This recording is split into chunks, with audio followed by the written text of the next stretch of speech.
Imagine you are sitting at your desk. It is a quiet Tuesday afternoon. You have your coffee, you are typing an email, and everything is perfectly peaceful. And then, your boss walks over and asks you one simple question.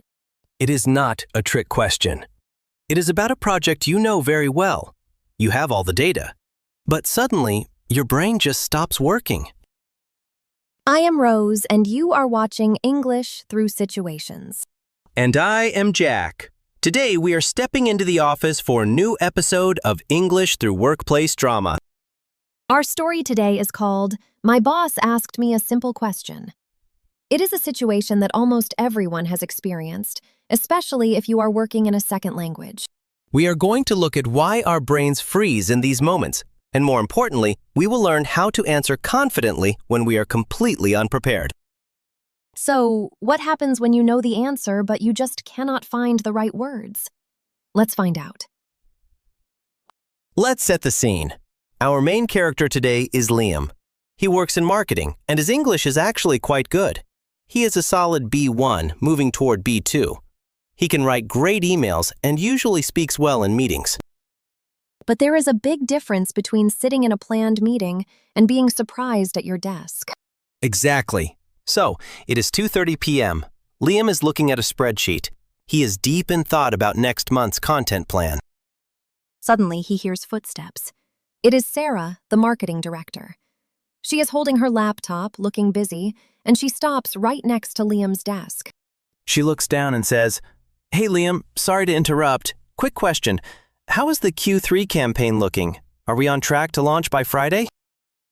Now let's pause the story for a second. Is this a difficult question? Not at all. Liam is the manager of the Q3 campaign. He knows exactly how it is looking. He knows they are on track. He just needs to say, "Yes, everything is going well." But Liam was thinking about something completely different. His brain was in next month's plan mode, not Q3 campaign mode. And because he is caught off guard, he panics. He wants to give a perfect, detailed, impressive answer to his boss. Oh no, I know what happens when you try to be perfect without preparing. Yes. Liam looks up at Sarah. His mind goes completely blank. He opens his mouth, and this is what comes out. The Q3 campaign? Yes, it is going. We are doing the things. The numbers are existing. And Friday is a day that we are looking at. Wow. The numbers are existing. That is what he said to the marketing director. Sarah blinks. She looks a little confused. She just wanted a simple yes or no and maybe a short update.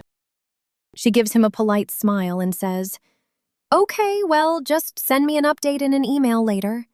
And she walks away. Liam slowly sinks down in his chair. He covers his face with his hands. He feels terrible. He thinks, why did I say the numbers are existing? I sound like I don't know anything. And the worst part is, he does know. He knows the campaign is ready. But in that 5-second window, he completely lost his English. All right, let's analyze this. This is a classic workplace drama, but it is entirely internal.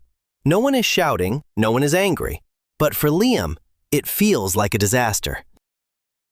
I completely understand Liam. When a boss asks a question suddenly, you feel this pressure to sound smart. And when you speak English as a second language, that pressure is doubled. Exactly. Let's talk about what Liam did wrong here. The main mistake wasn't his vocabulary. It was his strategy. What do you mean? When Sarah asked the question, Liam tried to download his entire brain into his mouth immediately. He tried to give specific details right away without giving himself time to switch contexts. That makes sense. He was working on a different project. When she asked about Q3, he needed a few seconds to load the Q3 files in his brain, right? Yes, but instead of buying time, he just started talking. And when you start talking before you know what to say, you end up saying things like, "The numbers are existing." I still cannot get over that phrase. The numbers are existing. It is technically true, but it is so strange. It is a perfect example of what happens when you translate a panicked feeling into English. So, how do we fix this? How do you answer a surprise question from your boss like a professional? I guess the first step is to not panic. But that is easier said than done. True. So we need a system. We call it the buy time and summarize strategy. I like the sound of that. How does it work? Step 1. Buy time.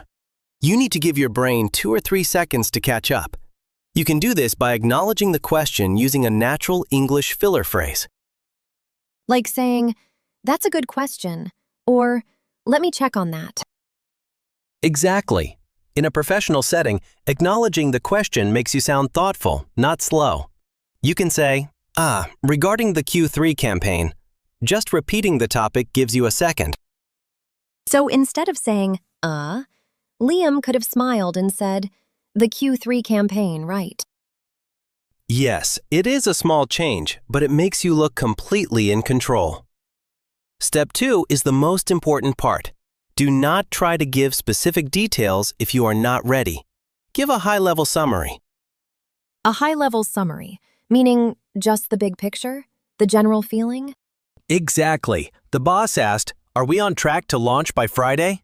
She doesn't need to know the exact click-through rate or the budget details right now. She just wants to know if there is a fire she needs to put out. So Liam could just say, "Yes, everything is moving smoothly," or "We are on track." Yes, "we are on track" is a perfect professional phrase. And step 3, offer to follow up. This is the magic trick for when you really don't have the details but want to look helpful. I use this all the time. If someone asks me a specific number and I don't remember, I say, "Let me pull up those numbers and get back to you." Exactly. "Let me pull that up," or "I can send you the exact details after lunch." It shows you are responsible, you are taking action, but you are not guessing the answer right now. Let's do a quick role play. Let's see how Liam should have handled this using the 3 steps: buy time, give a high-level summary, and offer to follow up. I will be Sarah, the boss. And I will be the new, improved Liam. I am ready. Hey Liam, sorry to interrupt. Quick question. How is the Q3 campaign looking? Are we on track to launch by Friday? Hi, Sarah. Regarding the Q3 campaign, yes, we are on track. Everything is moving smoothly for Friday. I don't have the exact metrics open right now, but I can send you a quick summary email in about 10 minutes. That sounds great. Thanks, Liam.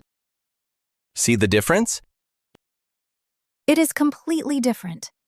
Liam sounded confident, prepared, and polite. And he didn't even have to remember any specific numbers. That is the secret of professional communication. It is not about having all the answers instantly.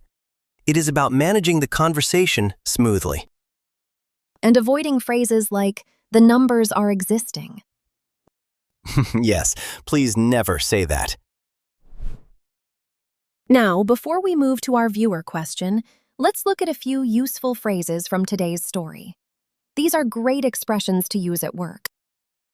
We have 6 useful phrases today. Let's start with the first one. Phrase number 1. To catch someone off guard.